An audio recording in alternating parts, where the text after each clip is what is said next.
Board के bathroom के पास खड़ी हूँ और आप देख सकते हैं कि यहाँ करीब करीब 1 महीने से ताला लगा हुआ है। इतनी बच्चियाँ स्कूल में पढ़ने के लिए आती है, लेबर आते हैं, सफाई वाले आते हैं और हमारे वेंडर भाई आते हैं। आप बताओ कि कहाँ पर वो वॉशरूम जाएंगे, कहाँ नहीं जाएंगे।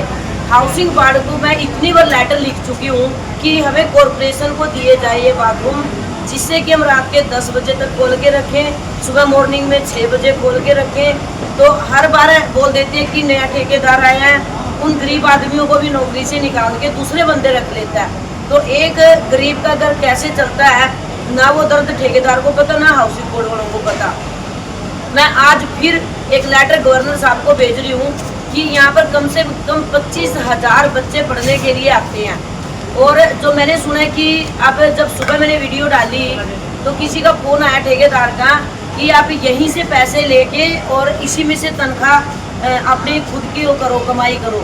ये कोई तरीका नहीं है पब्लिक के लिए। अगर हम लोग इतनी भी सुविधा नहीं दे सकते तो चंडीगढ़ शहर में बहुत शर्म की बात है।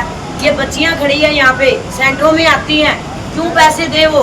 पेरेंट्स बच्चों को खर्चे के लिए गिने चुने पैसे देते हैं, जिससे कि उनकी स्टडी पूरी भी हो, उसके रेंट भी दे, वो बच्चे अपने खाने का खर्चा भी देते हैं। अब यही बाकी रह गया कि बाथरूम करने के भी पैसे वो देने पड़ेगी।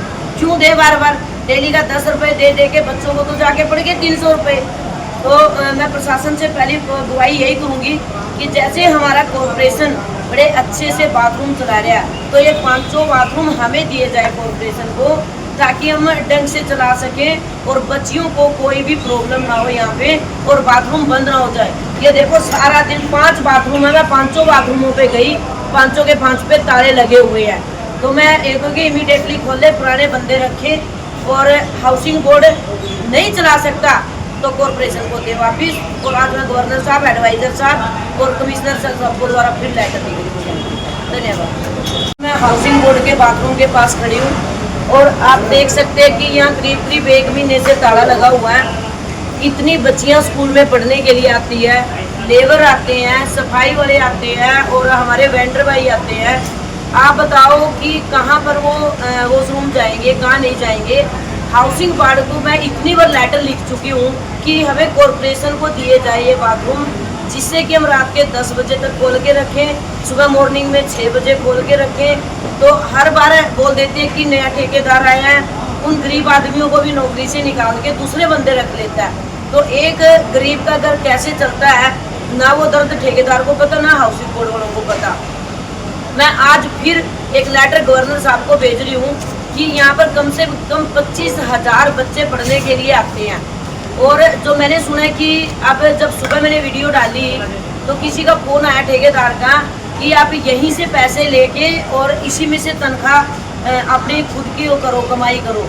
ये कोई तरीका नहीं है पब्लिक के लिए। अगर हम लोग इतनी भी सुविधा नहीं दे सकते तो चंडीगढ़ शहर में बहुत शर्म की बात है। ये बच्चियाँ खड़ी हैं यहाँ पे, सेंटरों में आती हैं, क्यों पैसे दे वो?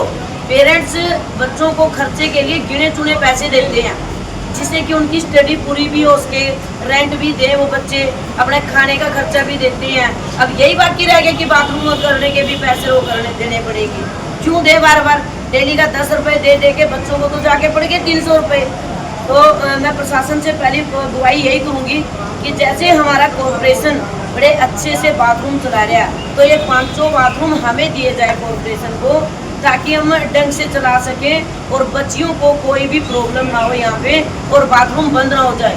ये देखो सारा दिन 5 बाथरूम है, मैं 500 बाथरूमों पे गई, 500 के 5 पे ताले लगे हुए हैं। तो मैं एक कि इमीडिएटली खोले, पुराने बंदे रखे, और हाउसिंग बोर्ड नहीं चला सकता तो कॉरपोरेशन को दे वापिस। और आज मैं गवर्नर साहब, एडवाइजर साहब और कमिश्नर साहब को द्वारा फिर लेटर दी गई। धन्यवाद।